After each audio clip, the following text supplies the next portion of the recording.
Dördüncü bölük Mustafa Akun Yolman cevabiyetinden. Elhamdülillahi Rabbil alemin. Ve salatu ve selamu ala seyyidina seyyidil enbiya vel mursalin ve ala alihi ve sahbihi ecmaîn. Muhterem Müslüman oğlum, asli gurrunma bir bölükte barmadan önce bir neçede bir arada bir aytmalı gurrunla var.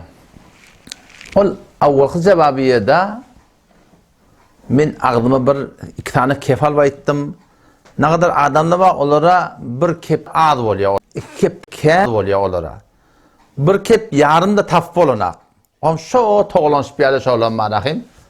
Şu bir kep yarım taf olana, şu toğlanış bir yerde şunu tapacak ol. Mesela bir gurunura gittim. Bir aydan gurunmaya yol mutaliyanın ketekide yol mutaliyançılar. Beni şolan arasında 30 yılla yaşadım. 30 yılla ben yaşadım yol mutaliyanına. Burada tavukçusunu söyleyeyim, tanıyan yerli adam yani. Hem yerine oynak gelen adam, hem yerine bolan adam. O zaman vakti ki Mustafa Akun inim bana yolmudan kavullu deyip aytti. Biliyor musun? Ben sonra zanım yanıp ne mi dedim? Başarda yolmu haliyansından biri gözün üstünde karşınma deyip ayttım dedim da. Şunu uloldup şey deyip aytti. Ben o şunu bilirdim orada. Ben senin ödüne dedim. Bir şey deydi. O vadacayette falanın kavdık, başarda kavasın diyersin diyemezsin dedim. O meşak hep Hasan edip durdun.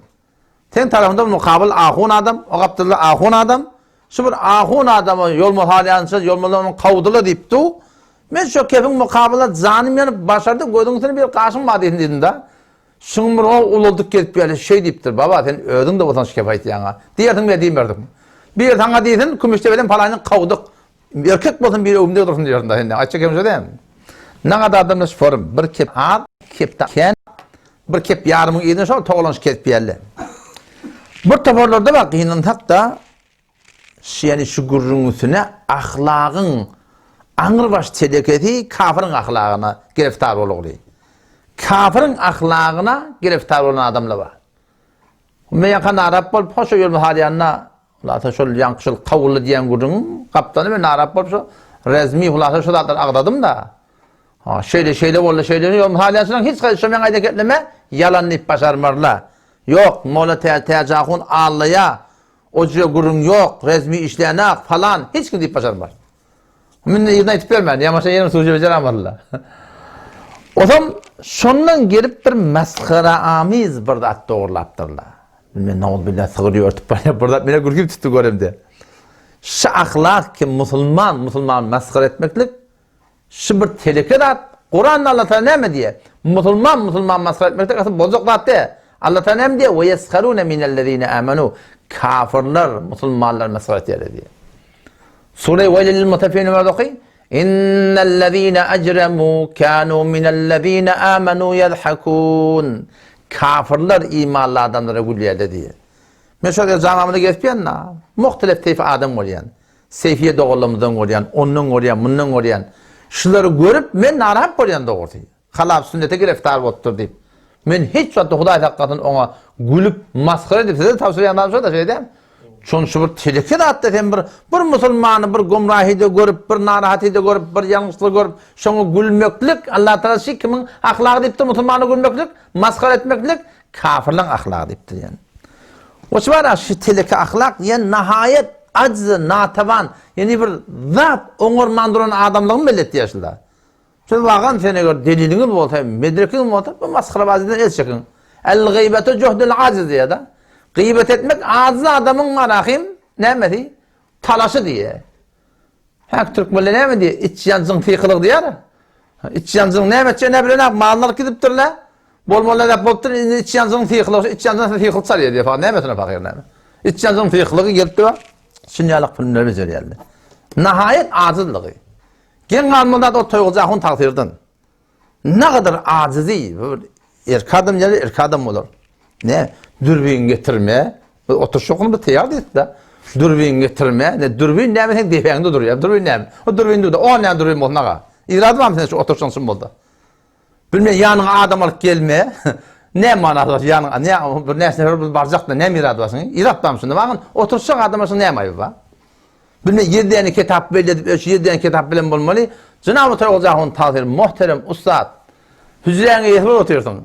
Qarı odu, gözün odu örneğin. Tene kadar Hanefi mezhep bolsan, gelip 7 kitap bellemeyen neyme. Tene bak oturacak da sen, bir de Hanefi mezhep diye.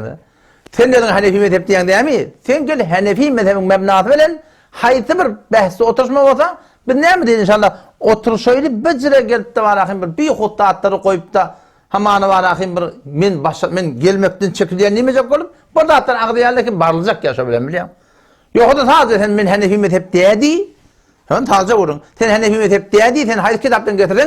Bir kulle ehl-i sünnetin tarafından seni bana Hanefi mezhepten ne yaptın? Senin oturuşat, onda müşkül yok. Mesela Hanefi mezhep diyen modan, o her kim Hanefi mezhep diyen modan, Hanefi mezhebine oturuşmalı. O akın adına mı kelalda? Şefaate münkür oldu. Hâlar akın Nowruzi. O hâlar akın Nowruzi ne mi biliyorum? Fakat Kur'an'ın üstüne oturuş yok dedi. Men ne son görüptün na şıladım aytı iddiası, kıyametin peygamberin şefaatini inkar etmeklik, kulen ehl-i sünnetten de, çünkü ehl-i sünnetten de bulandan men bolya dedim, müşkül yok dedim. Çünkü ben ehl-i sünnetten bilemek. Ama sizi ki gelip durduğunuz Hanefi deyip durdunuz, Hanefi menni bu taraftan falanca kitap bellep bundan başka kitap getirme demeklik, bilmeyen 3 milyon bolmağını bir çöğün gelmeli demeklik, dürbün getirmeliler, men dürbünün bağ demeklik Müslüman doğun, bir iç yansın tıyıklığı. Gelve bilenek, ne edeceğim bilenek, ola bırat deymeliler biliyan. Yatık kalana atık kalıptır, atık kalacak bırat diyecektir. Buradan pehluvan batacak biliyan. Pehluvan ne, ortaya çıkanmadan, pehluvan ne ilahatan tanılanmadan, iyiliğin arasında göreşmeden kim çekilmeli? Aşağı koyda göreşmeyen pehluvan neyse, çünkü pehluvan diyeceksin. Pehluvan mı? Gel meydana gel zaten şey edeyim. O zaman şu dayla Müslüman doğullum. Benim kayışım şey yani. Sadece vurumdan şu kıyındat yaşı, bir de hakkın idin da. Menne şu adeçeliyim, iki taraf menne mezat kayıştı gördünüz. Menne şu cüret ba, eştiyen mi? Menne şu cüret ba. Eğer men yanlışayım bir daha değil, yanlışını sabit ettirle, men şu havvat yani doğru, men yanlışını demekle ettim menne alın. Men hiç müşkülüm yok. Men bana gayratımı satmadıran ak doğru. Men kıyamatim gayret yanadım önüne onunla. Size görüşün var da bana oturuşacak sunmaza, işte ne demek? 2 kat yatırlar, saytı olsun, page'i olsun, kanal olsun, şeyle. Şey falanı benim bir zaman stoluna oturuşmakla teyyar. Ama anlatacak da şey değil mi?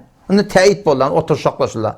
Qalın gurun qoğa turib bermenler, tarixin belli etmedi. Son her mevzun ödünü var, tahqiq gerek da.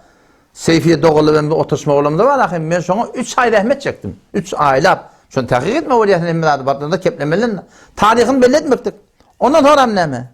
Mekan belli değildi. 2 taraftan durayım olsun. Daha bir vakti olsun bir efeşkar bir belli yerde oturuş ediyorum. İyilik gelip tarihin beyan etmekten manası yok, gereği yok. Çünkü qoğa oturacak kadar biliyorum. Sadece her kim öz saytına, kanalına buradan elam etsin. Öteçikten kültürhüm bilen kulak koşup tarihin belli dert, mevzuhun belli dert, mekanını belli dert. Davar ki mesela davar 2 taraftan olsun. Davar vakt. Şayet vaktine hıyanet etin hep yerin öyle. 2 taraftan 2 davar olsun.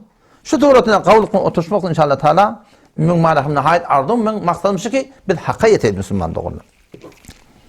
Ona kadar yankı bir nokcavan oğlum ama hak film var bir bana deyin oraya. Sonuna ayet koyun ağı beter bir yani beter gödün ödenişler yani nihayet ecirliğin belli etti yaşlılar. Yöneki vatasız menberde var akım yatan şiir Vehhabi yeni burada ardından doldur köpleyerdiniz delillerini okuyardınız tenike Mevlud Han hakkında kitap yazardın tenike Hudaydan gayrı salmını kitap yazardın tenike şona mensularda kitap yazardın çok kitapların delilini gelin inşallah otur şöyle, açıl şöyle inşallah Teala. Neyemeden akım biz çekilmeli akım. O zaman dosyarlardan narhap olup aytiyalar da var ha. Hafız eşine şikayet ver diye hem harzım hem oynar yani. Ben baba dedim. Şimdi ben her neyme diyorlar da şu an. Her neyme deyip dolu Huday takan. Yahudi diyen ne varsan seni bir de. Muzdur diyen ne varsan. Şimdi ben din tatan diyen ne varsan. O sporun dinin oğurtu yeni burada. Ben ona dedim baba ben kef dilmal mı yok ol İrnindekileri güldürecek ot vermek dedim öyle mi? Şu kef dilmal mı yok öyle ya? İrnin gülecekler var bilen öyle Osmaniye. Men şu aşı cevabı yerde mecburup orayana. Bana şuurun esen gerek ya baba. Müslüman doğullum, ulamalı, Türkmen Sahradaki. O baştaki yerde baba bir edep, ihtiram qavdat. Fiile hürmet birbirine qavdat. Zannoğun. Men aytyanım yanlış mı? Oturuşmaklığı gelmeyatın mı? Hop baba nağd edecekmin? Nağd edin müşkül yok. Şimdi böyle film alın, nağd edin, edip ihtiram verin. Şöyle işe bidet yap. Şu falan kitap, falan sepede şu doğru edip aydık. Şun bir kıyın olacak ki. Ama şu bir edebiyle, şu bir hürmetiyle, şu ahun ulama olup, Ödüňe bara hadimi dini şeriat takıp, zımmadan cemaatdan gurrun berýän bolup, ilaryny bolýan bolup, şu duratyny gel oňa münafık, kafir, zal, model, ýene bir zat diýmek musulmandygyň millet bizden näme öğrenmeli ahim? Bizden näme öğrenmeli? Oňça taýda bu zatdan hoşum gelenak. İdimden oňa muňa güldürdesim gelenak, öldüren Osman ýerde diýip, şunda mejbur bolýan dogry. Hop baraýlyny enim tari Mustafa Ýolman öde gurduny. Eşlisinden belli bolýa, Ýolma halyanna gurun döretdirler. Keşop biziň mescidimiz, keşop mescidimiz wadi, Mescid Muhammed Rasulullah di, perwany talgyldy, mihrab talgyldy, üstüne pul ýetirip bilmän batylman galle, bir adwat inma ayaga tola hemen ayırdılar. Şol şuralan işi. Yok hep bir kav şuralan işte. Devletin işi diye aytdylar. Ahulun da dehalaty yok. Şuran da dehalaty yok. Dehyarın da dehalaty yok. Devletin işi diye aytdylar. Awala wada devlet ağa biri beter gawtanyýa. Biziň nämelerini bilýär, biziň pejimizi kanalymyza giýjek uny bakyp etdiler. Yani öd nizamyny, ödüdügini terta aýtdyňmy, şotala den urýarlar saňa. O bir ýylmestada gurun berdimi? Helele kandidat bolmaly diýip. On soramda kağıl palakta derrüçkenim çağırdılar. Derrüçkenimde eltdiler. Derrüçkeni soradylar. Men ne dedim? Hanefi mezhep fıkhına göre biz doğru bilet dedim. Açık görün. Ilgili meclisten çağırıyorlar. Devlet ağa bizim hevara nämelerni bilýär. Nizamy tertiplerini de bilýär. Wehhabilerimi de bilýär. Şu bizim wehhabiligimiz, bize wehhabi diýýär ha devlet. Devlet bize wehhabi diýýär, bize örneğin mescit berjek bu näme? Perwaneli mescit. Hazreti Muhammed Resulullah daqtyran mescit berjek bu näme? Evet beripler musulmandyk. Hop, ýanky gurun hakynda inim tany Mustafa Ýolman aýdan gurunma. Bir öde ıgrar edipdir da şoň hakynda ki şol biziň mescidimiziň başyna getiren musibaty ki erti kıyamet güni biziň elimiziň ýakanyndadyr. Mustafa ilimiň öz agdyndan eşdin ki şu mescidiň marahy mescitlerinden aýrylyp ammar bolmagyna kim sebäp boldy? Goýup bir musulmandygym şol böyle gurun. Mesler evvel mescid salla olan ahulları dehyar gesakam evine ona ayırdılar üyüttü. Ayıpta dedim. Bana haber verdiler.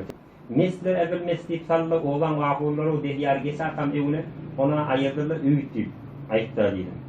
Bana haber verdiler. İnelekem bu böyle kurun. İnne bir öd ıgrar da, öd aydan kurun. Galanı ödü bilen. İnne o bir böyle kurun eşmektik gerek. Önküsürü de koydum ha. Nağul billah şob biziň falan mescidimizde näme diýipdir bilýän? Mescid-i zarar diýip aýdypdyr. Mescid-i zarar diýip aýdypdyr. Ýaşy böyle kurun ikisi biraýyn. Näze? Bütün udak gitmez. Näze matladı inşallah. Bu böyle kurunu ikisi bir inşallah. Vesselamu aleykum ve rahmetullahi ve berekatuhu.